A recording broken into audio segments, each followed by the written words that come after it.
اللهم صل على سيدنا محمد يا رب صل وسلم دائما ابدا على حبيبي.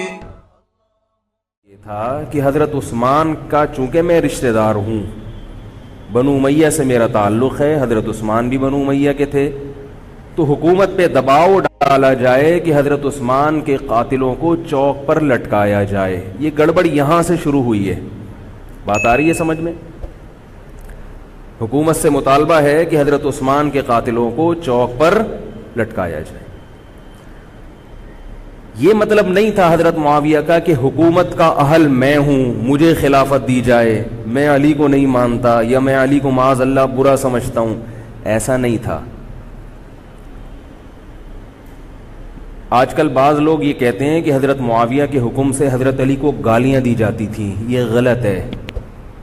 یاد رکھو عربی کے لفظ کا ترجمہ اردو میں، یہ بہت سے لوگ نا ان کو عربی زبان سے ذرا بھی واقفیت نہیں ہے، چھوٹے چھوٹے بچے آ کے بیٹھ گئے ہیں. عربی میں کسی پر اعتراض کرنا، اس کی پالیسیوں کو غلط قرار دینا، اس کو بھی سب و شتم کہا جاتا ہے.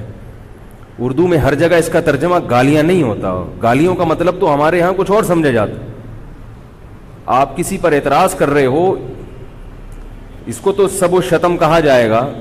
سب و شتم میں گالیاں بھی آتی ہیں، کسی کی پالیسیوں سے اختلاف کرنا، اس کی رائے پر رد کرنا، یہ بھی آتا ہے. لیکن اردو میں گالی کا مطلب برا لفظ ہے. گالی کوئی شریف آدمی نہیں دیتا. خیر، میں یہ عرض کر رہا تھا کہ حضرت عثمان رضی اللہ تعالی عنہ کے قاتلوں سے قصاص کا دعا کریں. میں جلدی سے اس موضوع کو سمیٹ کے آج ختم کر دوں. حضرت عثمان کے قاتلوں سے قصاص لیا جائے. حضرت علی رضی اللہ تعالی عنہ کا موقف یہ تھا کہ مدینہ میں حضرت عثمان کے قاتلوں کا جو ٹولہ ہے وہ اتنا مضبوط ہے کہ اگر میں نے ان سب کو پکڑ پکڑ کے لٹکانا شروع کر دیا تو مدینہ میں امن و امان کی صورتحال خراب ہو جائے گی. حکومت بھی دہشت گردی کے خلاف جب ایکشن لیتی ہے تو یہ سوچتی ہے نا کہ دہشت گردوں میں کتنی پاور ہے، تمیز سے، طریقے سے. اب یہ ایک اختلاف تھا جو بڑھنا شروع ہو گیا. اس اختلاف کے پیچھے نہ حکومت کی لالچ، نہ پیسے کی لالچ، نہ دولت. یہ سب الزامات ہیں اسلام دشمنوں کے جو انہوں نے صحابہ پر لگائے ہیں. نہ حضرت علی پر کوئی الزام لگایا جا سکتا ہے اس مسئلے میں، نہ حضرت معاویہ پر. رائے کا اختلاف ہے، رائے کا اختلاف. ابتدا میں حضرت معاویہ کے ساتھ بہت سارے صحابہ تھے. میں یہ تو نہیں کہہ رہا زیادہ، بہت سارے صحابہ، جن میں حضرت عائشہ رضی اللہ تعالی عنہا بھی تھی. بعد میں حضرت عائشہ رضی اللہ تعالی عنہ کا موقف تبدیل ہو گیا جب انہوں نے دیکھا کہ اس سے مسئلہ حل ہونے کے بجائے اور بگڑ رہا ہے.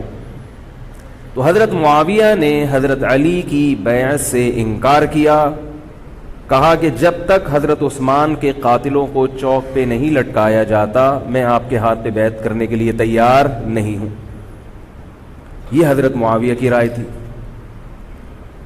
حضرت علی کی رائے یہ تھی کہ میرے لیے یہ فی الحال ممکن نہیں ہے، لہذا، اور اس سے ہو کیا رہا ہے، حکومت دو حصوں میں ڈیوائیڈ ہو رہی ہے.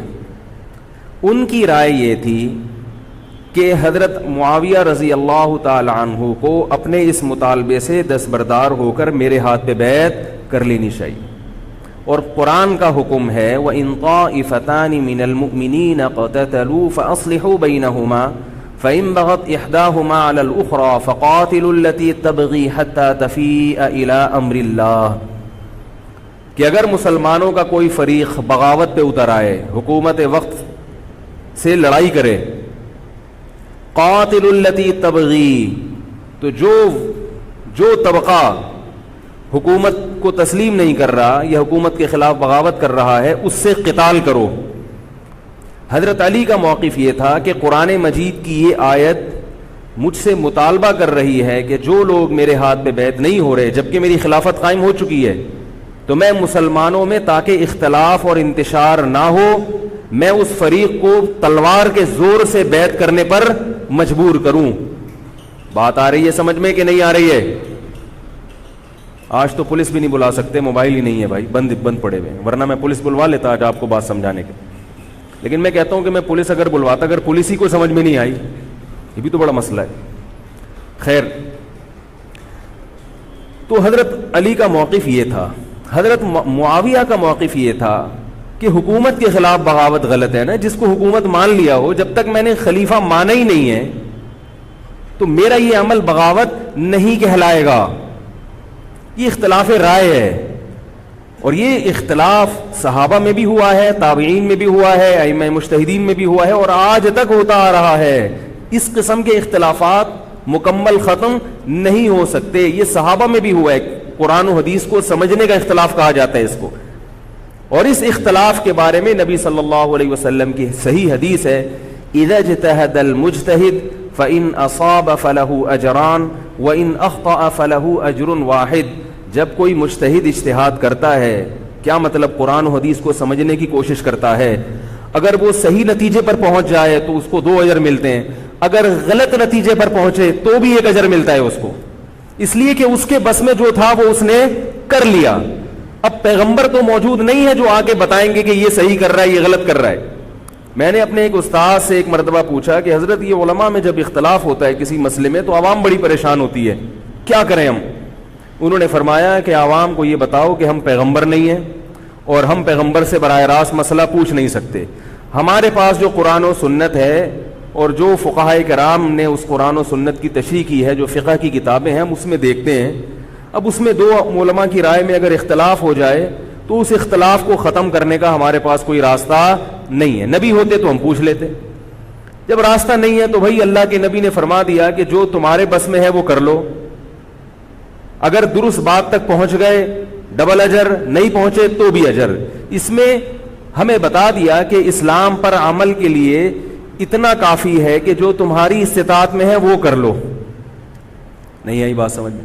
اب یہ اختلاف چھوٹے مسائل میں بھی ہو سکتا ہے اور بڑے مسائل میں بھی ہو سکتا ہے. تیسری بھی ایک جماعت تھی. یہ 2 اختلاف تو پتہ چل گئے نا، حضرت علی کا موقف، حضرت معاویہ کا موقف. ایک تیسری جماعت تھی جو یہ کہتی تھی کہ نہ ہم حضرت علی کا ساتھ دیں گے نہ حضرت معاویہ کا، کیونکہ دونوں مسلمان ہیں، دونوں لڑ رہے ہیں، مسلمانوں کو ہم لڑتا ہوا نہیں دیکھ سکتے. ان کا موقف تھا حضرت علی رضی اللہ تعالیٰ عنہ ایک صحابی کے پاس گئے اور ان سے کہا کہ آپ میری جماعت میں شامل ہوں اور اہل شام کے خلاف میرے ساتھ مل کے لڑیں. وہ صحابی گئے کہ لکڑی کی تلوار اٹھا کے لائے. انہوں نے کہا کہ میں نے رسول اللہ صلی اللہ علیہ وسلم سے سنا ہے کہ فتنے کا دور ہوگا، مسلمان آپس میں لڑیں گے، تو تم اس وقت اپنی تلوار کو لکڑی کی بنا لینا. لکڑی کی تلوار کا مطلب جو کسی سے لڑنے کے کام نہ آئے. میں تو نہیں لڑ سکتا. اب حضرت علی نے یہ نہیں کہ اس پہ تلوار رکھ دیا کہ نہیں تو جائے گا، یا تو دائرہ اسلام سے خارج ہے، یا تو باغی ہے. ٹھیک ہے، نہیں آ رہی سمجھ میں، چھوڑ دو. آج جو فتنے کھڑے ہو رہے ہیں نا، وہ اس پہ نہیں ہو رہے کہ صحیح کیا ہے غلط کیا ہے. فتنہ اس پر ہو رہا ہے کہ جو مجھے سمجھ میں آ رہا ہے وہ میں تھوپ کے اس کو مسلط کر دوں. مجھے اگر رفع الیدین سمجھ میں آ رہا ہے تو پوری دنیا رفع الیدین کیوں نہیں کر رہی، اور اگر مجھے ترک رفع الیدین سمجھ میں آ رہا ہے تو یہ چند لوگ رفع الیدین کیوں کر رہے ہیں. صحابہ کے دور میں رفع الیدین بھی ہوتا تھا اور ترک بھی ہوتا تھا، پھڈے نہیں ہوتے تھے. صحابہ کے دور میں زور سے آمین بھی تھی اور آہستہ آمین بھی تھی، جھگڑے نہیں تھے. صحابہ کے دور میں امام کے پیچھے فاتحہ پڑھنے والے بھی تھے اور امام کے پیچھے فاتحہ کو ناجائز اور حرام سمجھنے والے بھی تھے، مگر پھڈے بازی بولو بھائی نہیں تھی.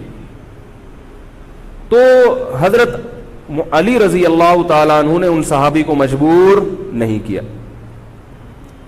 حضرت علی کی فوج میں عمار ابن یاسر رضی اللہ تعالیٰ عنہ بھی تھے، زبیر ابن عوام، عبداللہ ابن زبیر رضی اللہ تعالیٰ عنہ، عبداللہ ابن زبیر ابن عوام. حدیث میں آتا ہے کہ جب جنگ صفین میں، جنگ جمل میں دونوں فوجیں آمنے سامنے کھڑی ہوئی ہیں، زبیر ابن عوام رضی اللہ تعالیٰ عنہ نے تقریر کی، اہل شام سے خطاب کر کے کہا کہ اے اہل شام، ہم جانتے ہیں کہ تمہارے ساتھ محمد صلی اللہ علیہ وسلم کی زوجہ ہیں حضرت عائشہ، جو ہمارے موقف سے متفق، یہ صحیح بخاری کی روایت ہے، جو ہمارے موقف سے متفق نہیں ہے لیکن ہے نبی کی بیوی، اور ساتھ کس کا دے رہی ہیں؟ تمہارا۔ اب اعتدال دیکھیں صحابہ کی رائے میں، فرمایا اللہ کی قسم ہم یہ جانتے ہیں کہ جیسے وہ دنیا میں نبی کی زوجہ تھی، جنت میں بھی نبی کی زوجہ ہوں گی، اگرچہ وہ اس معاملے میں ہمارے خلاف ہیں مگر اس کی وجہ سے ہم ان کے جنتی ہونے کا انکار نہیں کر سکتے۔ کیا مطلب؟ ان کی سمجھ میں جو آ رہا ہے وہ اس کے حساب سے کر رہی ہیں، لیکن ہماری سمجھ میں ان کی بات نہیں آ رہی۔ کیوں؟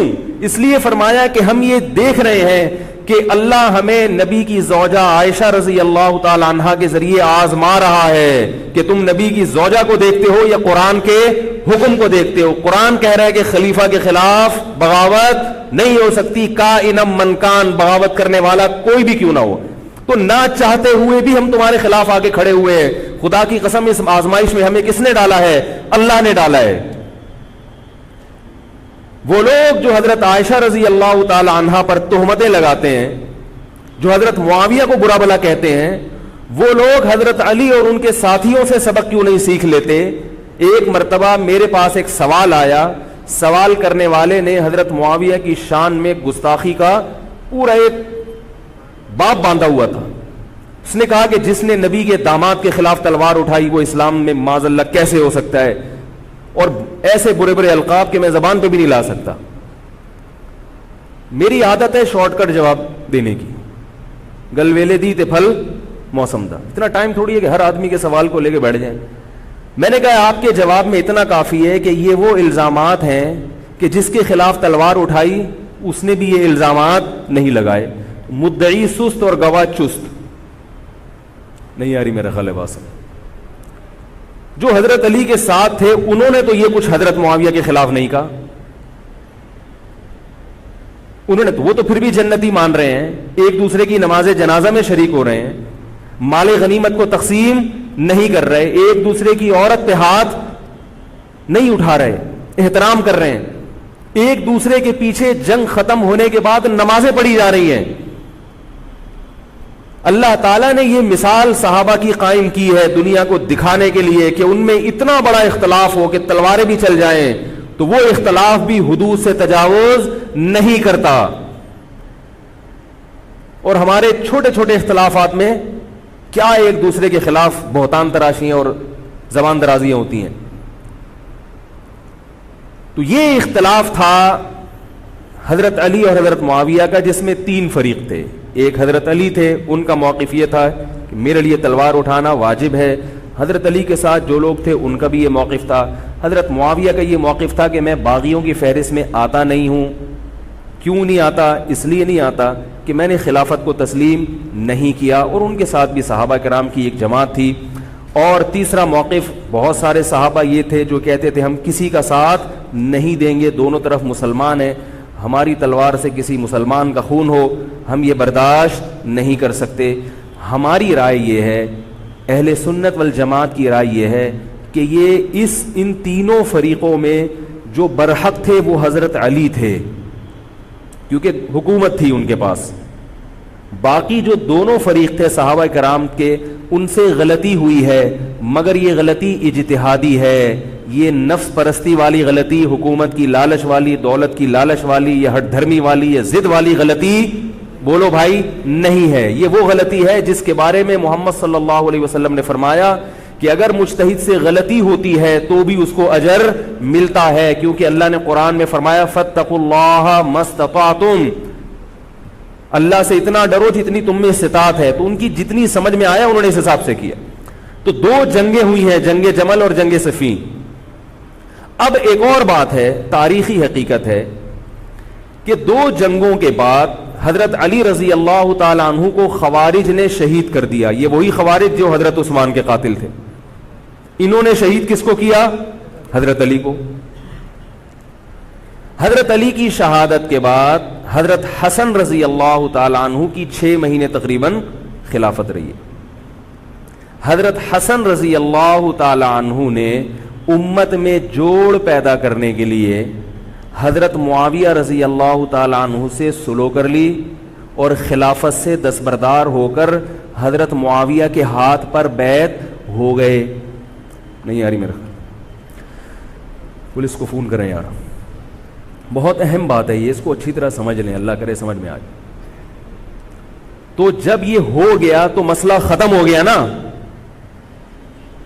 لوگوں نے حضرت حسن سے کہا, یہ میں بالکل مستند روایتیں پیش کر رہا ہوں, اس کے سب کے حوالے ہیں, اور بہت ایسا نہیں ہے کہ تاریخ کی کتابوں کے, یہ احادیث کی کتابوں کے سے پیش کر رہا ہوں. حدیث کا جو معیار ہے وہ تاریخی کتب سے بہت زیادہ ہوتا ہے.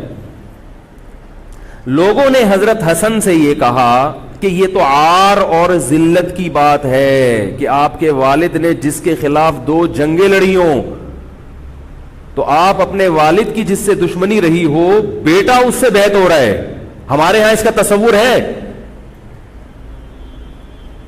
سیاسی لوٹے ہمارے ہاں بہت ہیں, مگر وہ بھی دنیاوی مفاد میں دائیں بائیں لڑکتے ہیں. آخرت کی خاطر کوئی اپنے ہوتے سے دستبردار ہو جائے, یہ نہیں ہوتا.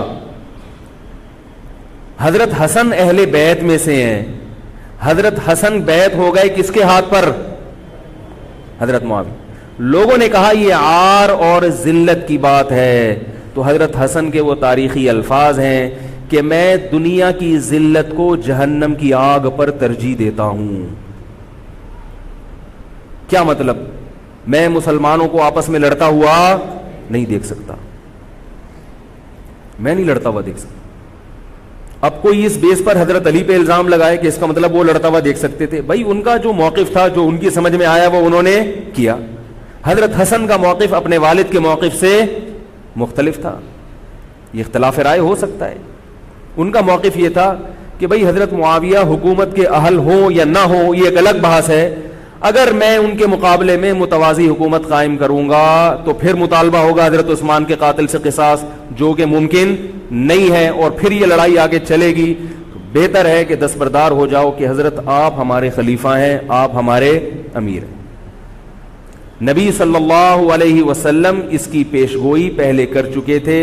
حضرت حسن رضی اللہ تعالیٰ عنہ کے بارے میں فرما چکے تھے کہ اللہ میرے اس بیٹے کے ذریعے مسلمانوں کے 2 فریق میں صلح پیدا کریں. تو جو اہل بیت سے محبت کرنے والے لوگ ہیں ان کو بھی چاہیے کہ کوئی ایسا کام نہ کریں جس سے مسلمانوں میں دوبارہ سے اختلاف اور انتشار پیدا ہو جائے. جوڑ کی اہمیت شریعت میں زیادہ ہے. اب جب حضرت معاویہ کی خلافت قائم ہوئی ہے, حضرت معاویہ نے حضرت حسن رضی اللہ تعالی عنہ کے اکرام میں کوئی کسر نہیں چھوڑی. اس پر متواتر روایات ہیں کہ حضرت معاویہ جتنا حضرت حسن کا اکرام کیا کرتے تھے اتنا کسی کا اکرام نہیں کرتے تھے. بہت زیادہ آپ کو عزت دی حضرت معاویہ رضی اللہ تعالی عنہ نے. حضرت معاویہ کے بعد یزید کی خلافت قائم ہوئی ہے, حکومت قائم ہوئی ہے. حضرت معاویہ صحابی رسول تھے. بہت سارے صحابہ کو آپ کے طریقہ حکومت پر اعتراض تھا, کیونکہ بہرحال باقاعدہ سلیکشن نہیں ہوئی تھی. لیکن پھر بھی صحابہ کرام نے جب حضرت حسن بیعت ہو گئے تو باقی کس کو اعتراض کا ہوگا بھائی.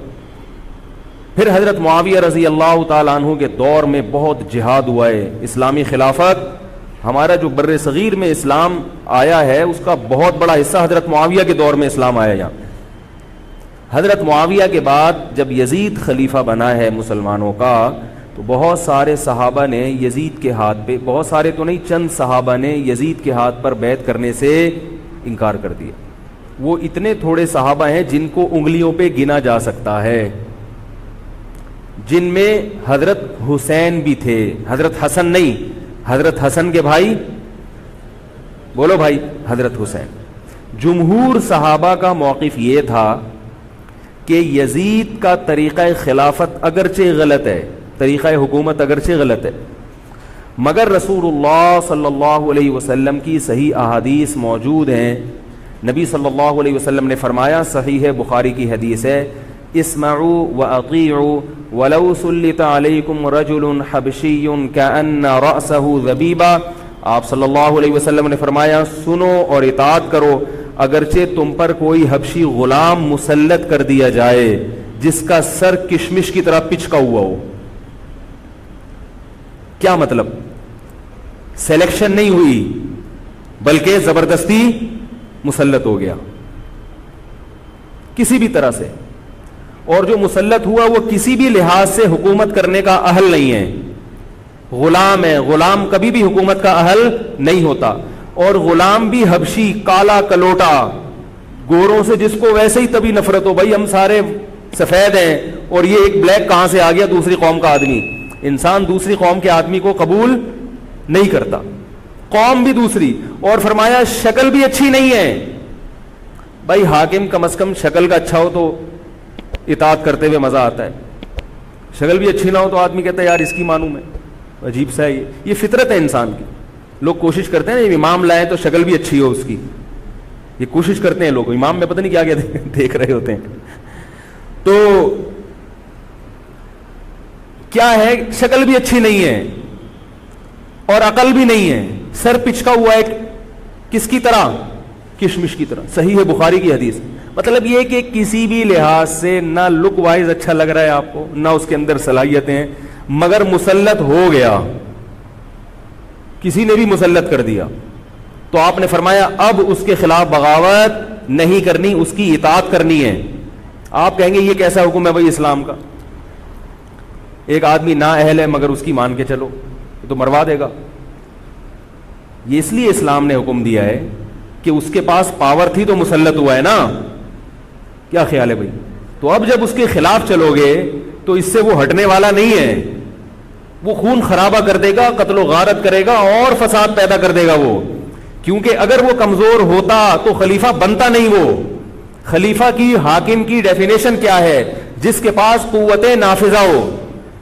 ایک دن ایک صاحب کہنے لگے مسلم لیگ کے دور میں, جنرل مشرف کے دور میں اس کو نہیں مانتا, میں اس کو نہیں مانتا. میں نے کہا آپ کے ماننے نہ ماننے سے کچھ نہیں ہوتا, وہ مسلط ہو گیا ہے, جس طریقے ہیلی کاپٹر سے آیا ہو یا فرشتے اس کو لائے ہوں.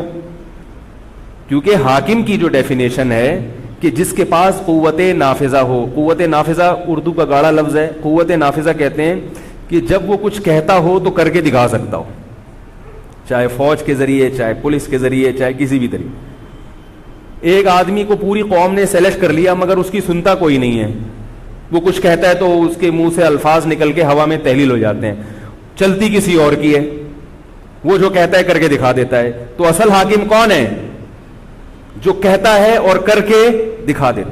اب یہ ایک الگ بحث ہے کہ یہ ظالم ہے, یہ غلط طریقے سے آیا ہے, اس پر بحث ہو سکتی ہے کہ جب یہ غلط طریقے سے آیا ہے تو اس کو قانون کے دائرے میں رہ کے ہٹانے کی کوشش کی جائے. لیکن مسلح بغاوت کرنا, اس کے خلاف بندوق اٹھانا, اس کے خلاف تلوار اٹھانا, اس کی شریعت نے اجازت نہیں دی. میں یہ نہیں کہہ رہا کہ اس کی مخالفت کی اجازت نہیں دی. نبی صلی اللہ علیہ وسلم نے فرمایا سب سے بہترین جہاد ظالم بادشاہ کے سامنے حق بات کہنا ہے.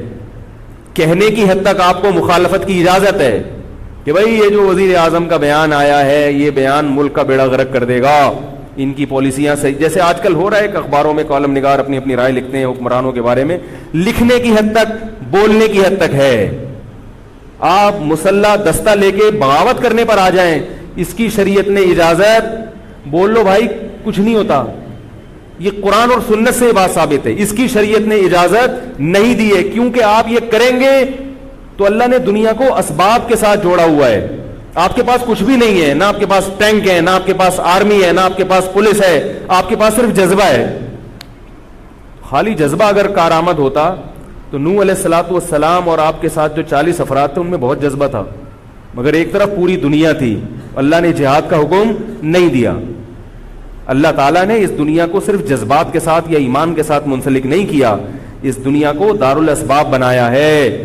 جذبے کے ساتھ ساتھ کچھ طاقت اور قوت بھی ہونی چاہیے, اور یہ قوت حکومت کے پاس ہوتی ہے, پبلک کے پاس بول لو یار نہیں. اگر پبلک کے پاس ہے تو وہ بھی حکومت کی پالیسیاں ہوتی ہیں کہ یہ بھی لیاری گینگ رہنے دو تھوڑے دنوں کے لیے, ان لوگوں کے پاس تھوڑا سا کلاشن کوفے رہنے دو, حکومت جب چاہے غائب کر دے. وہ یہ جو کلاشن کوفے لے کے لوگ گھوم رہے ہوتے ہیں نا اور بتا رہے ہوتے ہیں ہم امام مہدی کا لشکر ہیں, یہ سب گورنمنٹ کے لوگ ہوتے ہیں. آئی بات سمجھ میں, گورنمنٹ کی طرف سے ان کو پرمٹ ملا ہوتا ہے, ورنہ آپ چاقو لے کے بھی, جو خنجر ہے نا وہ بھی لے کے ذرا گھوم کے دکھاؤ. تو جو بھی امام مہدی کا لشکر کا دعویٰ کر رہا ہے اور کہہ رہا ہے میں یوں کر دوں گا, میں یوں کر دوں گا, میرے ساتھ آ جاؤ, تو سمجھ لو گورنمنٹ نے اس کو خود ہی بٹھایا ہوا ہے. اور بعض دفعہ حکومت اپنی مخالفت کے لیے بھی بندے بٹھا دیتی ہے. یہ ایجنسی والے بڑے ہوشیار ہوتے ہیں, یہ اپنی مخالفت کے لیے پبلک بندوں کو خرید کے بٹھاتے ہیں کہ تم آرمی کے خلاف اور ایجنسیوں کے خلاف تقریریں کرو اور جہاد کا اعلان کرو. اس کا نتیجہ کیا نکلتا ہے؟ جو جو جہاد کے اعلان میں ان کے ساتھ ہوتے چلے جاتے ہیں ان کے نام ایجنسیوں کے پاس پہنچ جاتے ہیں. پھر ایجنسیاں کہتی ہیں ابھی ان کو کھل کے جہاد کرنے دو تاکہ جتنے لوگوں میں اس قسم کے جہاد کے جراثیم ہیں وہ تمام آ جائیں اور ایک ہی دفعہ اسپرے کر کے سب کو نمٹا دیا جائے. یہ ایک بچوں کی طرح کبھی اس کو پکڑ لیا, یہ کام نہیں ہوتا. تو اس لیے کہہ رہا ہوں یہ جو نوجوان طبقہ ہے اس کو جہاد کے نام پہ الو بنانے والے ہر جگہ بہت ہیں. الو ضرور بنو مگر کسی اور عنوان سے بن جاؤ, جہاد کے نام پہ الو نہ بنو, کیونکہ کسی اور عنوان سے الو بنو گے اتنا نقصان نہیں ہوگا. اس عنوان سے الو بنو گے تو بڑا بیڑا غرق ہو جائے گا, جیسے کہ بہت سو کا بیچاروں کا ہو چکا ہے. تو میں یہ عرض کر رہا تھا کہ نبی صلی اللہ علیہ وسلم کی صحیح حدیث ہے, اسی طرح صحیح مسلم کی حدیث ہے, آپ صلی اللہ علیہ وسلم نے حاکم کی اطاعت کا حکم دیا. صحابہ نے عرض کیا یا رسول اللہ اگر وہ ہم پہ ظلم کرے تو بھی بغاوت نہ کریں. آپ نے فرمایا وَإِن ضَرَبُوا ظَهْرَكَ, اگرچہ وہ تمہاری پیٹھ پہ کوڑے مارے, ایسا ظالم ہو, پھر بھی بغاوت. یہ میں نہیں کہہ رہا, یہ محمد صلی اللہ علیہ وسلم کے الفاظ ہیں. کیوں؟ اس لیے کہ آپ صلی اللہ علیہ وسلم نے اتحاد پہ زیادہ زور لگایا ہے. بھائی حکومت ایک ہوگی جیسی مرضی لنگڑی لولی ہو, مگر مسلمان کی جو ایک یونائٹی ہے, جو ایک اتحاد ہے, وہ تو برقرار رہے گا نا. اگر آپ کمزور ہو گئے تو کتنا مرضی ایمان ہو, کمزور آدمی دنیا میں کہیں بھی نہیں پنپ سکتا. تبھی میں کہتا ہوں پاکستان کی قدر کرو, جیسا مرضی ہے, ایک مضبوط آرمی تو ہے نا, ایٹم بم تو ہے, جیسی مرضی آرمی ہو, لیکن ہے تو نا. اگر یہ ختم ہو گئی اور نیک نیک لوگ آ گئے مگر اتنے پاورفل نہ ہوئے, وہ آپ کو انڈیا سے نہیں بچا سکتے, وہ آپ کو امریکہ کے شر سے نہیں بچا سکتے, کیونکہ اس وقت پوری دنیا پاکستان کی دشمن ہوئی ہوئی ہے سوائے چند ممالک کے. اور وہ جو ملک بچا ہوا ہے یہ میرے اور آپ کی تقریروں سے نہیں بچا ہوا, یہ ایٹم بم سے بچا ہوا ہے. اللہ نے دنیا کو اسباب کے ساتھ جوڑ دیا ہے, ایٹم بم بھی ہے اور پھر ایمان کی طاقت بھی ہے کسی حد تک, جو کہ بہت ہی شارٹ ہو گئی ہے ایمان کی طاقت. تو دونوں چیزیں چلتی ہیں ساتھ, صرف بم بھی کافی نہیں ہے. اللہ نے فرمایا اگر تم تقوی اختیار کرو گے تو اللہ تمہاری مدد کرے گا, ورنہ نہیں کرے گا. تو دونوں چیزیں ضروری ہیں.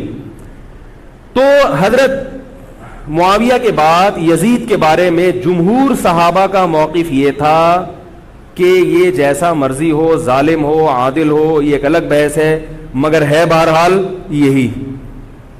پاور کس کے پاس ہے؟ اسی کے پاس. حضرت حسین رضی اللہ تعالیٰ عنہ کا موقف یہ تھا کہ میں یزید جیسے آدمی کے ہاتھ پر بیعت کرنے کے لیے تیار. بولو بھائی, نہیں, میں نہیں بیعت کرتا اس کے ہاتھ, کیونکہ یزید کے بارے میں خبریں تھیں, بعض کہتے تھے شراب پیتا ہے. حضرت مفتی محمد تقی عثمانی صاحب کا انہوں نے فرمایا ہے کہ کسی مستند روایت سے ثابت نہیں ہے شراب پینا. روایتیں ہیں مگر کوئی اوتھینٹک روایت نہیں ہے. تو اب نتیجہ کیا نکلا کہ حضرت حسین رضی اللہ تعالیٰ عنہ کے پاس کوفہ سے خطوط آئے. کوفہ کا گورنر تھا ابن زیاد, وہ بھی یزید کا آدمی تھا, بڑا ظالم آدمی تھا وہ. اہل کوفہ کے خطوط آئے کہ آپ آ جائیں یہاں پر, یہاں سب لوگ آپ کے ہاتھ پر بیعت کرنے کے لیے تیار ہیں. حضرت حسین کا خیال یہ تھا کہ اگر یہ سب تیار ہیں تو یزید کی حکومت بغیر لڑائی کے, بغیر بڑے قتال کے, مسلمانوں کے خون خرابے کے بغیر ختم ہو سکتی ہے. آئی بات سمجھ میں؟ جو انفارمیشن آپ کو ملی تھی, جو نالج آپ کو ملی تھی, وہ نالج غلط تھی. اگر وہ نالج صحیح ہوتی تو حضرت حسین کبھی کربلا کی طرف رخ نہ کرتے, کیونکہ حضرت حسین کا موقف بھی یہی تھا کہ مسلمانوں کی تلواریں آپس میں نہ چلیں. حضرت حسین رضی اللہ تعالیٰ عنہ کے پاس جب 50 سے زیادہ خطوط آئے ہیں اہل کوفہ کی طرف سے کہ آپ آئیے, آپ آئیے, آپ آئیے, تو پہلے حضرت حسین رضی اللہ تعالیٰ عنہ نے اپنے رشتہ دار جو آپ کے چچزاد تھے مسلم بن عقیل, ان کو بھیجا. نتیجہ کیا نکلا؟ مسلم بن عقیل کا وہاں پر حکومت نے گرفتار کر کے ان کو قتل کر دیا. اب یہ ایک ایسا ظلم تھا جس کے ظاہر ہے کہ کسی کو سفیر بنا کے بھیجا جائے, کسی کو حال احوال دیکھنے کے لیے بھیجا جائے, اور حضرت حسین کی نیت ہرگز بغاوت کی نہیں تھی. مگر کوفہ کے گورنر کو اور یزید کو یہ خیال تھا کہ خلافت کے اصل اہل یقیناً یہی ہیں. کہیں ایسا تو نہیں ہے کہ یہ امیر بننا چاہتے ہیں, یہ خلیفہ بننا چاہتے ہیں. ایک خوف اس کے دل میں بیٹھ گیا تھا, ایک لاشعور میں خوف ہوتا ہے نا, انسان کے دل میں بیٹھ جاتا ہے کہ آپ 100 دفعہ بھی کہیں بھی میری یہ نیت نہیں ہے, مگر وہ ڈر رہا ہوتا ہے کہ یار یہ کچھ کر نہ لیں.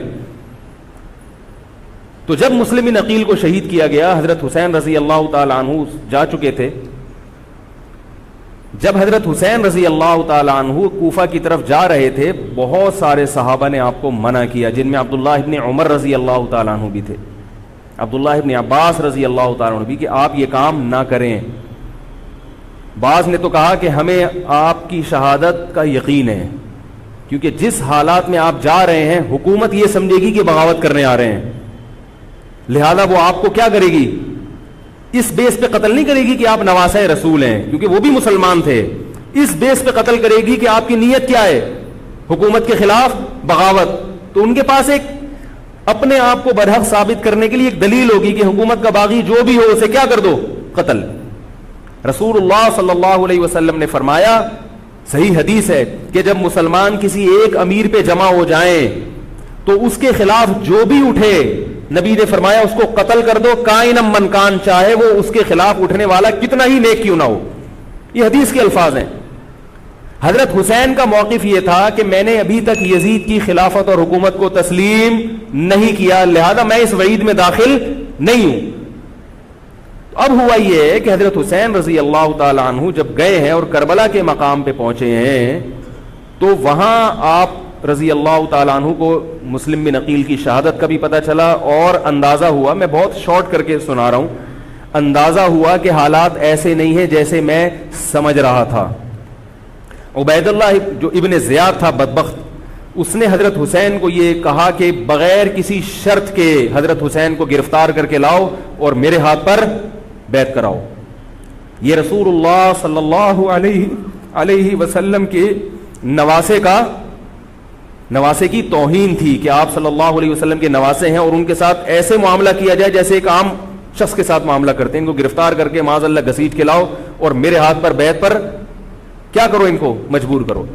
حضرت حسین رضی اللہ تعالیٰ عنہ کا کربلا کے میدان میں موقف یہ تھا کہ میں اگر بیعت ہوں گا تو ڈائریکٹ یزید کے ہاتھ پہ بیعت ہوں گا جو مسلمانوں کا خلیفہ ہے, ابن زیاد کے ہاتھ پر بیعت نہیں ہوں گا. یہ بھی اس تاریخ کا ایک اہم پہلو ہے کہ حضرت حسین نے کوفہ جانے کا ارادہ ترک کر دیا اور کربلا سے شام جانے کا آپ رضی اللہ تعالیٰ عنہ نے ارادہ کر لیا. اور بعض مورخین نے لکھا ہے کہ حضرت حسین جو واپس آ رہے تھے تو وہ کربلا سے گزر رہے تھے, وہ واپسی کا راستہ ہی شام کا راستہ ہے. نہیں یاری بات میرا خیال ہے سمجھ, وہ جس ٹریک پر چل رہے تھے وہ راستہ کون سا ہے, وہ شام کو جاتا ہے. یہ اس کی علامت ہے کہ آپ یزید سے ملاقات کے لیے, مذاکرات کے لیے تیار, بولو بھائی, ہو چکے تھے کہ میں خود براہ راست یزید سے مل کے حال احوال دیکھتا ہوں, اگر مجھے سمجھ میں آئے تو میں اس کے ہاتھ میں بیعت ہو جاؤں گا. حضرت حسین رضی اللہ تعالی عنہ کا مقصد حکومت کے خلاف تلوار اٹھانا, بولو بھائی, نہیں تھا, ورنہ وہ اس کے لیے تیار نہ ہوتے. مگر جو ابن زیاد تھا اس نے حضرت حسین رضی اللہ تعالی عنہ اور آپ کے ساتھ جتنے اہل بیت تھے ان پر ظلم یہ کیا اس بدبخت نے کہ اس نے انہیں شام جانے کا راستہ نہیں دیا, اور اس میں اپنی توہین محسوس کی کہ میرے ہاتھ پر بیعت کیوں نہیں ہو رہے, اور لشکر بھیجا جس لشکر نے چاروں طرف سے حضرت حسین رضی اللہ تعالیٰ عنہ کو گھیرا. حضرت حسین نے کہا کہ میں عزت کی جو موت ہے اس کو ذلت کی زندگی پر ترجیح دیتا ہوں. کوئی بھی غیرت مند ہوتا تو اس وقت یہی کرتا کہ بھئی جب میں اپنے دعوے سے بھی دستبردار ہو گیا اور میں شام جانے کے لیے بھی تیار ہو گیا, اب میرا راستہ روکنے کی کیا حقیقت ہے. اللہ تعالیٰ کوفہ کے گورنر کے ذریعے حضرت حسین کا قتل کروانا چاہتے تھے تاکہ اس کی بدبختی ساری دنیا کے سامنے ظاہر ہو جائے. اگر حضرت حسین پھر بھی تلوار چلاتے, پھر بھی لڑتے, تو حضرت حسین پر یہ الزام لگایا جا سکتا تھا کہ معاذ اللہ آپ باغیوں میں ہیں. تو اللہ تعالیٰ نے اپنے نبی کے نواسے کو اس الزام سے محفوظ رکھا اور آپ نے لڑائی کا ارادہ ترک کر دیا. حضرت حسین نے کربلا کے میدان میں جو لڑائی لڑی ہے وہ اقدامی لڑائی نہیں تھی, وہ دفاعی لڑائی تھی. دیکھو جب حکومت آپ کو گھیر لے چاروں طرف سے, آپ کہیں ٹھیک ہے بھائی میں لڑائی سے دستبردار ہوتا ہوں, مجھے میرے گھر جانے دو. حضرت حسین کا ایک مطالبہ یہ بھی تھا کہ یا تو مجھے واپس جانے دو مدینہ, میں جہاں سے آیا ہوں وہیں جا رہا ہوں واپس, مکہ جانے دو یا مدینہ جانے دو. ان کا ایک مطالبہ تھا کہ نہیں, ان کو گرفتار کر کے لاؤ اور زبردستی ہمارے ہاتھ پر بیعت کراؤ. یہ ظلم تھا.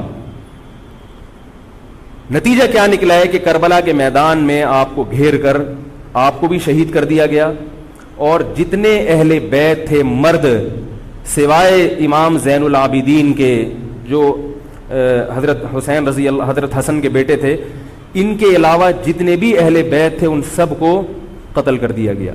اور یہ اسلامی تاریخ پر ایک بدنما داغ ہے یہ واقعہ کہ ایک اسلامی حکومت تھی اور اس کے اسلامی حکمران تھے, اور ان حکمرانوں کے ہاتھوں محمد صلی اللہ علیہ وسلم کے نواسے کا سر جو ہے وہ گردن اڑائی گئی ہے. مجھ سے خدا کی قسم یہ الفاظ ادا نہیں ہو رہے, میں اپنے جذبات پہ بہت زیادہ کنٹرول کر رہا ہوں. وہ منظر کیا ہوگا کہ جب نبی صلی اللہ علیہ وسلم کے نواسے, آپ صلی اللہ علیہ وسلم کے نواسے کی گردن اڑائی گئی ہوگی. تو یہ بہت ایک اسلامی تاریخ میں ایک بدترین واقعہ ہے. لیکن بات یہ ہے کہ جب یہ واقعہ ہو گیا اور قتل کر دیا گیا, باقی جتنے بھی جو زندہ بچے تھے اہل بیت وہ یزید کے پاس لے جائے گئے. روایات میں آتا ہے کہ یزید نے ان کا اکرام کیا اور ان کو عزت کے ساتھ تحفے تحائف دے کر واپس کیا. یہ جو کربلا کے واقعات میں جو ظلم کی داستانیں اضافی بیان کی جاتی ہیں, اس کا مستند تاریخی روایات سے کوئی ثبوت بولو بھائی نہیں ملتا. اب لوگوں نے اپنی دکانیں چمکا لی ہیں, پانی نہیں تھا, کئی دنوں سے کھانا نہیں ملا. صحیح روایات سے ثابت ہے کہ حضرت حسین رضی اللہ تعالیٰ عنہ کربلا کے میدان میں وضو کر کے نماز پڑھتے تھے, تو پانی تھا تو. اور بعض نے یہ کہا کہ اہل بیت کی عورتوں کی عزتیں اچھالی گئی ہیں. آپ اس طرح کی باتیں کر کے اہل بیت سے محبت کا اظہار کر رہے ہو یا ان کی توہین کر رہے ہو؟ بولو بھائی. اگر کوئی عزت دار پاک دامن عورت ہو, بالفرض اس کی عزت پہ ڈاکہ ڈلتا ہے بالفرض, تو آپ اس بات کو چھپاؤ گے نا, آپ جھوٹ بولو گے, بولو گے نہیں بھائی اس کی عزت پہ کوئی آنچ نہیں آئی ہے. کیونکہ جب عورت کی عزت کو آپ کوئی تار تار کر دے اور آپ ممبر پہ بیٹھ کے اس کو بتا دو, تو وہ عزت تار تار ہونے سے اتنی بے عزتی نہیں ہوگی جتنی اس بات کو بیان کرنے سے اس کی بے عزتی ہوگی. حقیقت یہ ہے کہ کسی مستند روایت سے ثابت نہیں ہے کہ اہل بیت کی عورتوں کی عزتوں کو اچھالا گیا. وہ نبی کے گھرانے کی عورتیں تھیں, ان کا ناخن بھی کوئی نامحرم مرد نہیں دیکھ پاتا تھا. دوپٹہ اتر گیا زینب کا اور زینب کی چادر چھن گئی, یہ سب غلط ہے, یہ سب من گھڑت باتیں ہیں. چونکہ وہ بہرحال مسلمان تھے جو حضرت حسین کے خلاف لڑ رہے تھے, ظالم تھے, اس میں کوئی شک نہیں ہے. اس سے بڑا ظلم اس کائنات میں ہوا نہیں ہوگا کہ ایک شخص جو اپنے آپ کو مسلمان کہتا ہے اور وہ نبی کے نواسے کو قتل کر دے اور اہل بیت کو قتل کر دے. اسلامی سیاست میں اتنی گندی تاریخ ہمیں کبھی بھی نہیں ملتی. حضرت عثمان کا بھی قتل ہوا, وہ بھی بہت بڑا ظلم تھا, مگر یہ ظلم اس ظلم کی نوعیت سے بڑھ کر تھا, کیونکہ حضرت عثمان کا قتل حکومت کے ہاتھوں نہیں ہوا ہے, باغیوں کے ہاتھوں ہوا ہے. یہاں حضرت حسین کا قتل کس کے ہاتھوں ہوا ہے؟ حکومت کے ہاتھوں ہوا ہے, جس پر لوگ بیعت کر چکے تھے. تو یہ اسلامی تاریخ میں ایک بہت بڑا بدنما داغ ہے, مگر اس کو بیان جس انداز سے کیا جاتا ہے اور جتنے قصے کہانیاں من گھڑت سنائے جاتے ہیں ان کا حقیقت سے تعلق نہیں ہے. ہماری نظر میں چاہے پانی بند کیا ہو یا نہیں کیا ہو, کھانا ملا ہو یا نہیں ملا ہو, ہماری نظر میں حضرت حسین رضی اللہ تعالی عنہ کا سر قلم کر دینا ہی کائنات کا بدترین ظلم ہے. یہی ایسا ظلم ہے کہ جس پر جتنا غم کیا جائے کم ہے. غم منایا نہیں, غم کیا جائے. منانا الگ چیز ہے, غمزدہ ہونا الگ چیز ہے. لیکن جو آگے اس میں تڑکا لگایا جاتا ہے اس کا حقائق سے تعلق بولو بھائی نہیں ہے. یہ دکانیں ہیں جو چمکائی, اس میں سب برابر ہیں, شیعہ بھی سنی بھی. بہت سارے سنی علماء بھی کربلا کے واقعے کو بہت ہی بھیانک انداز سے بیان کرتے ہیں, اور مقصد کیا ہوتا ہے؟ پبلک کو رلانا. ایک رونا وہ ہوتا ہے جو خود سے آئے, اور ایک رونا ہوتا ہے باقاعدہ آپ کو آرڈر پہ رونے کے لیے اور رلانے کے لیے بلایا جائے. وہ رمضان میں نے بتایا تھا نا کہ میں نے ختم قرآن پہ دعا کی تو مجھے رونا آ گیا, بہت زیادہ رونا آیا. اگلے دن ایک صاحب کہنے لگے مولوی صاحب آج بھی ایسی ایک دعا ہو جائے. میں نے کہا میں آرڈر پہ نہیں روتا, میں آرڈر پہ نہیں روتا. اب تو آ بھی رہا ہوگا تو نہیں آئے گا. نہ انسان کسی کے مشورے سے ہنس سکتا ہے اور نہ انسان کسی کے مشورے سے رو. اگر آپ کسی کے مشورے پہ رو رہے ہیں اس کا مطلب ڈرامے بازی. آپ کو فلم کا ایکٹر ہونا چاہیے, آپ کو ڈرامے جوائن کرنے چاہیے, وہاں آپ اچھے چل سکتے ہیں. جیسے کہ ہمارے ایک مشہور اسکالر ہیں, ان کے بارے میں لوگ یہ کہتے ہیں ان کو فلموں میں ہونا چاہیے تھا, پتہ نہیں یہ جیو پہ کیوں آ رہے ہیں. وہ آرڈر پہ روتے بھی ہیں, آرڈر پہ. اب چونکہ یوٹیوب کا دور ہے, میں پہلے جو کربلا کے واقعات جو لوگ بیان کرتے ہیں ان کی تقریریں نہیں سنتا تھا. اب کیا ہوتا ہے, بعض دفعہ بیٹھے ہوئے ہیں کہیں سفر پہ جا رہے ہیں تو یوٹیوب کی ویڈیو, ہم نے کہا چلو یار ہم بھی سن لیں. ایسی چہک چہک کے منہ بنا بنا کے گھما گھما کے تقریریں ہوتی ہیں, لگتا ہے کہ یہ باقاعدہ ایک ڈرامہ ہے, اداکار ہے, فنکار ہے جس کو ڈرامے بازی کے لیے یہاں پہ یہ حضرت حسین کی شہادت کو کیش کرا رہے ہیں. یہ حضرت حسین سے محبت کرنے والے نہیں ہیں, یہ ان کی شہادت کو دیکھو. اس کی مثال ایسے جیسے کوئی محلے میں مر گیا, کسی سیٹھ کا بیٹا مرا, اب آپ کو سیٹھ سے قرضہ چاہیے تو سب سے زیادہ آپ روگے نا, تاکہ سیٹھ صاحب سمجھیں کہ محبت سب سے زیادہ کس کو ہے, آپ کو.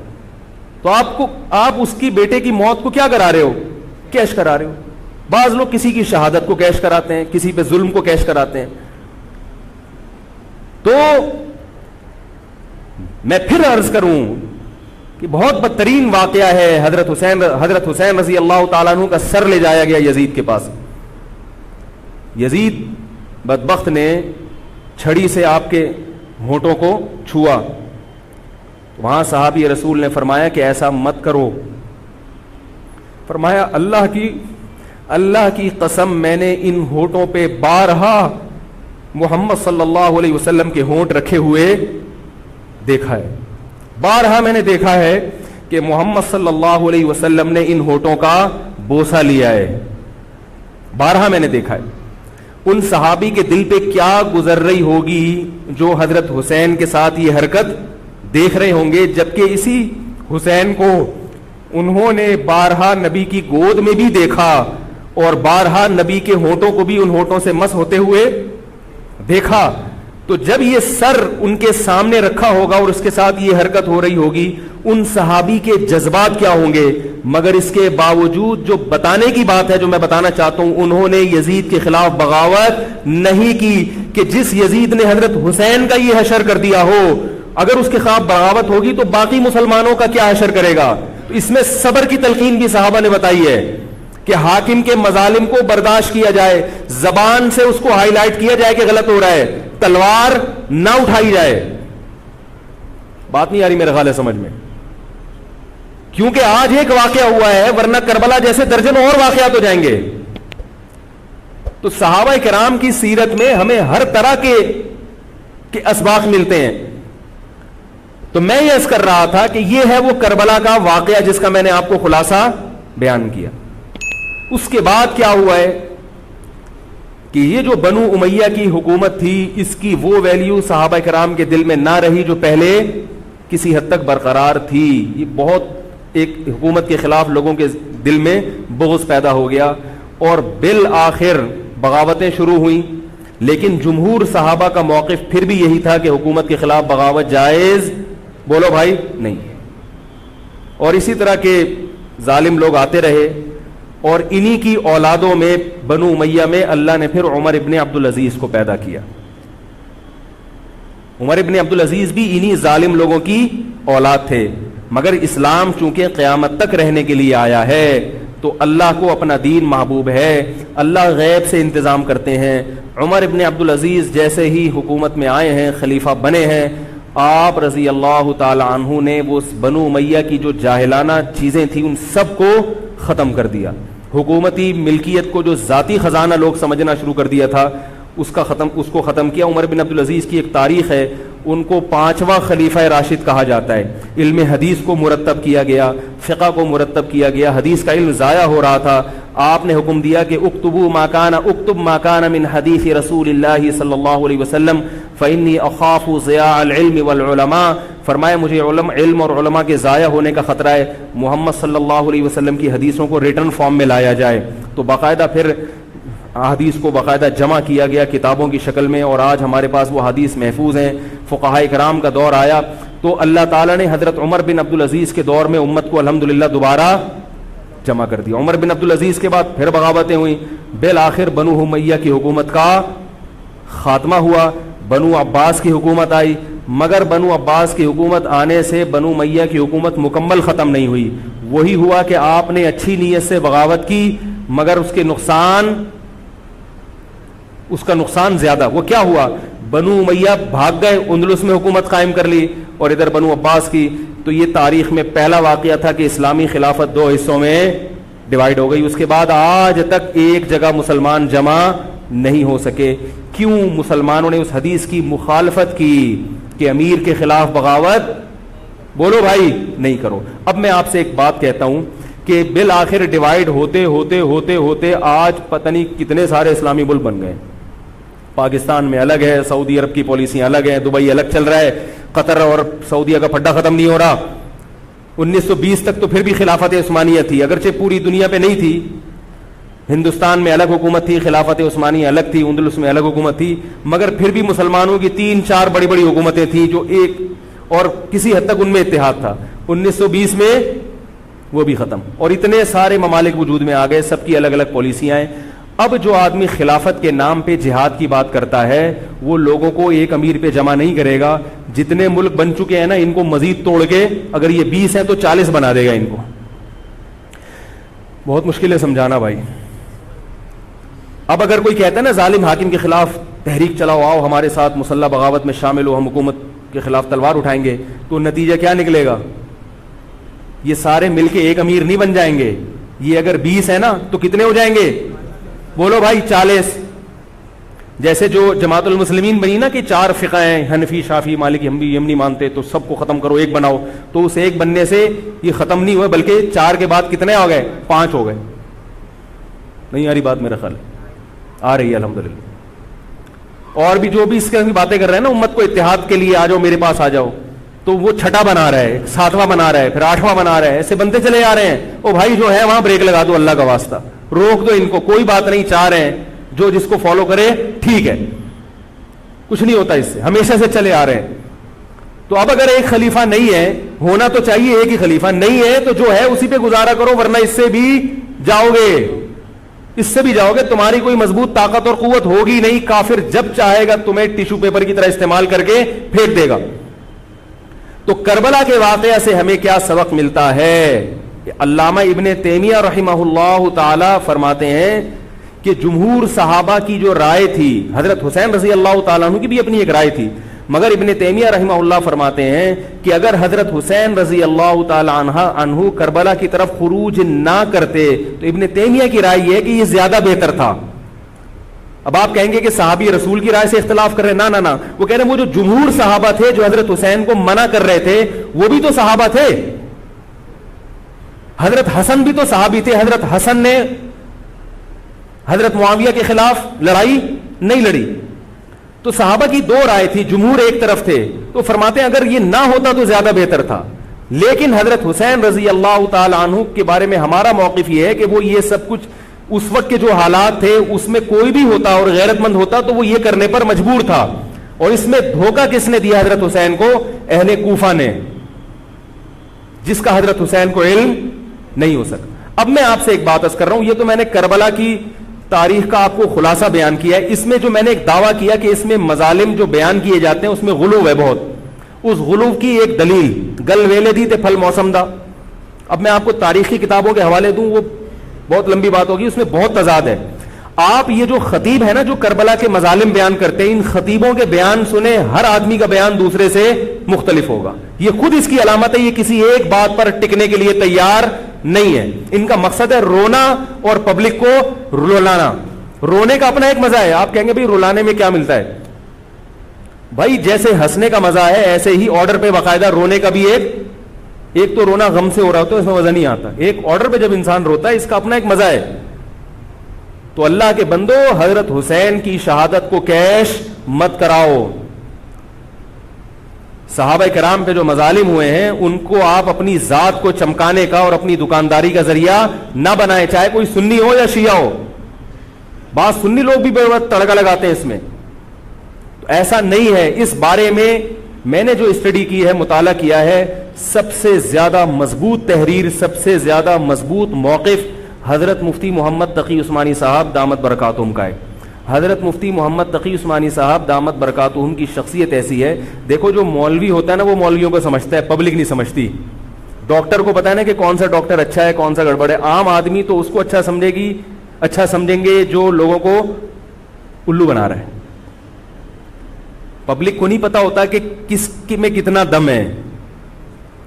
او بھائی سونار کو پتا ہوگا نا کہ یہ اصلی سونا ہے یا ہمارے ایک جاننے والے ہیں کباڑ, وہ دھات پہ ہاتھ رکھ کے بتاتے ہیں پیتل ہے, سونا ہے, تانبا ہے, لوہا ہے, ہاتھ رکھ کے بتا دے گا. حالانکہ اس نے کسی یونیورسٹی سے کوئی کورس نہیں کیا, نہ کوئی سائنسدان ہے. وہ کام کیا ہے کباڑ کا, ساری زندگی یہی کام کیا ہے. تو جو مولوی لوگ ہوتے ہیں ان کی ساری زندگی اسی میں گزری ہوتی ہے, پڑھنے پڑھانے میں, بشرطے کہ ہوں بھی مولوی. روحانی علاج والے مولوی نہیں ہوتے, نام کے مولوی ہوتے ہیں. ان کو پڑھنے کے علاوہ دنیا کے سارے کام آتے ہیں. کتابوں سے ان کو نفرت ہوتی ہے, بس جھاڑ پھونک جن چڑیل وہ اسی سے دکانداری چمچاتے ہیں. ہر داڑھی والا ہر پگڑی والا مولوی نہیں ہوتا. تو جو مولوی ہوتا ہے اس کو پتا ہوتا ہے کہ کون سا مولوی کتنے پانی میں ہے. تو میں تو نہیں دعویٰ کرتا کہ میں عالم ہوں, لیکن آپ لوگ تو مجھے مولوی سمجھ کے آئے ہیں نا, عالم سمجھ کے آئے ہیں. تو آپ کے نظریے کے مطابق میں کہتا ہوں کہ اگر آپ مجھے عالم سمجھتے ہیں تو میں آپ کو بتاؤں کہ پاکستان میں حضرت مفتی محمد تقی عثمانی صاحب جیسا مضبوط علم والا, اور علم بھی بہت سے لوگوں کے پاس ہوتا ہے مگر اعتدال نہیں ہوتا طبیعت میں, وہ باہر کے ماحول سے متاثر ہو جاتے ہیں. حضرت مفتی محمد تقی عثمانی صاحب دامت برکاتہم العالیہ وہ علم میں مضبوط بھی ہیں, اور ان کی جو زبان سے نکلے ہوئے الفاظ یا ان کے قلم سے لکھی ہوئی تحریر بہت ہی نپی تلی ہوتی ہے.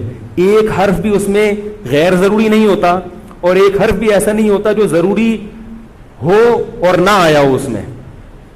بہت کسی فرقے کی مخالفت بھی کرتے ہیں, بڑی تمیز سے کرتے ہیں. وہ ہم لوگوں کی کیا عادت ہوتی ہے, اب کسی کے خلاف چلو تو کوشش کرو دائرہ اسلام سے کسی طرح باہر نکل جائے گا. کوشش یہی ہوتی ہے, وہ نکل نہیں رہا ہوتا تو مجبوراً پھر اس کو مسلمان ماننا پڑتا ہے. کیا خیال ہے؟ کوشش یہ ہوتی ہے کہ اسلام کا جو دائرہ ہے وہ اس میں میں رہوں اور دو چار میرے مرید رہیں, لیکن چونکہ پبلک اس کو مانتی نہیں تو مجبوراً ان کو بھی دائرہ اسلام میں داخل کرنا پڑتا ہے. تو حضرت مفتی محمد تقی عثمانی صاحب کی جو تحریریں ہیں وہ بڑی جاندار ہوتی ہیں. ان کو پڑھا کرو اللہ کے بندو. عالم کا یوٹیوب سے نہیں پتہ چلتا کون مفتی ہے کون کیا ہے. حضرت مفتی تقی عثمانی صاحب کی پاکستان میں اتنی عزت نہیں ہے جتنا غیروں نے ان کو عزت دی ہے. سعودی عرب میں جاؤ, امام حرم ان سے مسائل پوچھتے ہیں. ایک صاحب نے مجھے بتایا کہ میں نے امام حرم کو 25 منٹ تک ان سے فون پہ بات کرتے ہوئے دیکھا اور ان سے مسائل پوچھتے ہوئے. عرب علماء ان کی قدر کر رہے ہیں, ملیشیا میں ان کی قدر ہے, پاکستان میں لوگوں کو ان کا پتہ ہی نہیں. میں یہ نہیں کہہ رہا کہ وہ ان سے کوئی خطا ہو ہی نہیں سکتی. تکافل کے معاملے میں حضرت مفتی محمد تقی عثمانی صاحب کی جو رائے ہے, تو میں تو بہت ہی چھوٹا آدمی ہوں, میں یہ نہیں کہہ سکتا, لیکن جن علماء کی رائے ان کے خلاف ہے میرا موقف بھی وہی ہے. میں تکافل کے معاملے میں حضرت مفتی تقی عثمانی صاحب کی رائے کو ہم لوگ صحیح نہیں سمجھتے, لیکن بہرحال اجتہادی اختلاف ہے, یہ نہیں کہ وہ غلط ہیں. تو ہماری رائے ہے کہ اس معاملے میں حضرت سے اجتہادی غلطی ہوئی ہے. میری نہیں, میں تو بہت چھوٹا آدمی ہوں ان کے مقابلے میں, لیکن ہمارے بڑوں کی رائے ہے. اور اس کی جو میں نے ٹوٹی پھوٹا جو اس میں تحقیق کی ہے, مجھے بھی تکافل کے ناجائز ہونے پر اطمینان ہے. بہت اس میں بحث کی ہے, دارالعلوم کے علماء سے بھی ملا ہوں. حضرت مفتی محمد تقی عثمانی صاحب دامت برکاتہم کے ساتھ جو مجلس ہوئی جامعۃ الرشید کے علماء کی 3 گھنٹے, اس مجلس میں بھی میں موجود تھا. تو میں نے دونوں طرف کے دلائل بہت اچھی طرح سے سنے ہیں, تو مجھے اس کے ناجائز ہونے پر اطمینان ہے. لیکن مسئلہ اختلافی ہے, تو جب بڑے حضرات میں جو بڑے علماء ہیں ان میں جب اختلاف ہوتا ہے تو پھر عوام کو چاہیے کہ جس کی رائے پہ ذل زیادہ مائل ہو رہا ہے اس کی رائے کو فالو کر لے, کسی دوسرے پر اعتراض نہ کرے. بات آ رہی ہے سمجھ میں؟ انشورنس کا متبادل ہے نا تکافل, پاک قطر تکافل, یا یہ سب میری رائے میں یہ سب ناجائز ہے. اس پر میں کبھی بیان کروں گا کیوں ناجائز ہے. تو بیان تو نہیں کرنا چاہیے, ان اختلافی مسائل کو ممبر پہ نہیں لانا چاہیے, لیکن یہ کہ اب ہر عالم تک اپنی بات پہنچانا بڑا مشکل ہے. تو میں چاہتا ہوں ایک بیان ایسا ہو تاکہ علماء تک بات پہنچ جائے. پھر علماء جب دونوں طرف کے دلائل رکھ کے فیصلہ کر لیں گے جس عالم کی جو رائے بنے, تاکہ دوسرا پہلو سامنے آ جائے. ابھی تو صرف جواز کا پہلو لوگوں کے سامنے آ رہا ہے, عدم جواز والا نہیں آ رہا, تاکہ دونوں پہلو آئیں. پھر علماء کی جو رائے بنے گی, جو جس کی رائے کو فالو کرتا ہے, ٹھیک ہے بھائی. تو میں یہ عرض کر رہا تھا, حضرت مفتی محمد تقی عثمانی صاحب بہت بڑے عالم ہیں, ان کی قدر کر لیں. ان کی تحریریں بڑی معتدل ہوتی ہیں اور ان کی رائے بہت ہی معتدل ہوتی ہے اور بہت مدلل ہوتی ہے. تو کربلا کے بارے میں، یزید کے بارے میں جو حضرت مفتی محمد تقی عثمانی صاحب کی رائے ہے وہ وہی ہے جو میں نے آپ کے سامنے بیان کی ہے. بات آ رہی ہے؟ نہیں آ رہی میرا خیال ہے. تو میں یہ نہیں کہہ رہا کہ میں نے ان کی تقلید میں یہ سب بیان کیا ہے، بلکہ جو مطالعہ کیا تو اس کے بعد ان کی رائے بہت زیادہ جاندار لگی ہے. اور یہ جو میں عرض کر رہا ہوں نا کہ یہ جو کربلا کے واقعات بیان کیے جاتے ہیں، ہر خطیب کا بیان دوسرے خطیب سے مختلف ہے. یہ خود اس کی علامت ہے کہ دال میں کچھ کالا کالا ہے. یہ ایک جگہ ٹکتے کیوں نہیں ہیں؟ تو اب میں ایک بات عرض کروں. اسی طرح یزید کے بارے میں لوگ سوال پوچھتے ہیں یزید کیا، تو یزید کے بارے میں بھی دونوں طرف ہماری رائے کے حساب سے غلو ہے. یزید کے دور میں حضرت حسین کا قتل یقیناً ہوا ہے، مگر کسی ایک مستند روایت سے یہ ثابت نہیں کہ یزید نے حکم دیا تھا حضرت حسین کو قتل کرنے کا. یہ کہیں بھی روایت میں ثابت نہیں آ رہی میرا خیال ہے. کوفہ کے گورنر کے حکم سے قتل ضرور ہوا ہے، لیکن کیا یزید نے اس کا آرڈر دیا تھا؟ اس کا کسی مستند روایت میں ثبوت بولو بھائی نہیں ملتا. لیکن اس بنیاد پہ یزید کو رحمت اللہ علیہ کہنا یہ بھی غلط ہے. ٹھیک ہے، یزید کے بارے میں کسی مستند روایت سے نہیں ملتا کہ اس نے قتل کا حکم دیا تھا یا قتل کروایا تھا، لیکن قتل ہونے کے بعد یزید نے اس گورنر کے خلاف ایکشن نہیں لیا. حضرت عثمان کے قاتلوں کے بارے میں تو یہ تھا کہ ان کو لٹکایا جائے، حضرت حسین کے قاتلوں کو کیوں نہیں لٹکایا؟ نہیں یاری بات سمجھ. تو یہ جرم بھی ہے کہ حکومت، ممکن ہے یزید کہہ سکتا ہو کہ میرے بس میں نہیں ہے، کہہ سکتا ہو کہ میرے بس میں نہیں ہے. تو بھائی آپ کے بس میں اگر نہیں ہے تو حضرت علی کے بس میں بھی نہیں تھا حضرت عثمان کے قاتلوں سے قصاص لینا. تو اس لیے یزید کو بالکل معصوم قرار دینا یہ بھی غلط ہے. وہ مجرم تھا، لیکن اس کو اتنا لعنتی قرار دے دینا کہ گویا حضرت حسین کو اس نے قتل کرایا تھا، اس کا بھی کسی تاریخی مستند روایت سے ثبوت نہیں ملتا. لہذا صحیح بات یہ ہے کہ نہ لعنت اللہ علیہ کا ہو نہ رحمت اللہ علیہ کا ہو. خام خواہ میں فضول چیزوں میں پڑھنے کی بولو بھائی ضرورت کیا ہے؟ قیامت کے دن آپ سے یزید کے بارے میں سوال، میرے سے کسی نے پوچھا کہ یزید کے بارے میں آپ کیا کہتے ہیں. میں نے کہا آپ کو جاپان کے جو بھی صدر ہے اس کے بارے میں پتہ ہے، چائنا کے بارے میں پتہ ہے؟ وہ کہہ رہے وہ تو کافر ہیں. میں نے کہا چلو مسلمانوں کے، علامہ اقبال کے بارے میں پوری رپورٹ ہے آپ کے پاس. تاریخ میں لاکھوں شخصیات ایسی ہیں جن کے بارے میں آپ کو نہیں پتا. تو یزید کے بارے میں بھی اگر نہیں پتا ہو تو میرا خیال ہے کوئی پریشان ہونے کی ضرورت نہیں ہے. تو یہ کربلا ایک واقعہ تھا، ایک اسلامی تاریخ میں ایک بدترین واقعہ رونما ہوا اور یہ واقعہ ختم ہو گیا. ہمیں جو قرآن اور سنت نے جس بات کا حکم دیا ہے ہمیں وہ کرنا ہے. بات آ رہی ہے سمجھ میں؟ ہمیں کیا کہا ہے؟ نماز قائم کرنی ہے، اسلام کے 5 ارکان ہیں. کربلا کا واقعہ دنیا میں وجود میں آتا تو بھی 5 نمازیں پڑھنی تھیں، وجود میں نہیں آتا تو بھی 5 نمازیں پڑھنی. باقی حضرت حسین کی شہادت اس لیے بھی ہوئی ہے کہ اللہ کے نبی نے ان کو شہید قرار دے دیا تھا. تو اللہ تعالیٰ نے آپ کو اس منصب تک پہنچانا تھا جس منصب کی گواہی محمد صلی اللہ علیہ وسلم دے چکے. بعض دفعہ کوئی مقصد نہیں ہوتا، ایک مقصد ہوتا ہے کسی کو اونچے درجے تک پہنچانا. غزوہ احد میں 70 صحابہ شہید ہوئے. اللہ نے اس کی حکمت یہ بھی بیان کی، وَيَتَّخِذَ مِنْكُمْ شُهَدَاءَ، اللہ تم میں سے بہت سو کو شہادت کے درجے پر فائز کرنا چاہتا. تو حکومت تھی، حضرت حسین رضی اللہ تعالیٰ عنہ کو اللہ تعالیٰ نے شہادت کے مرتبے پر پہنچایا اور ظالم حکمرانوں کے مرتبے کو گھٹانا تھا. تو یہ کام ہو چکا. اب ہمیں کیا کرنا ہے؟ ہمیں جو قرآن اور سنت ہے اس کو فالو کرنا ہے.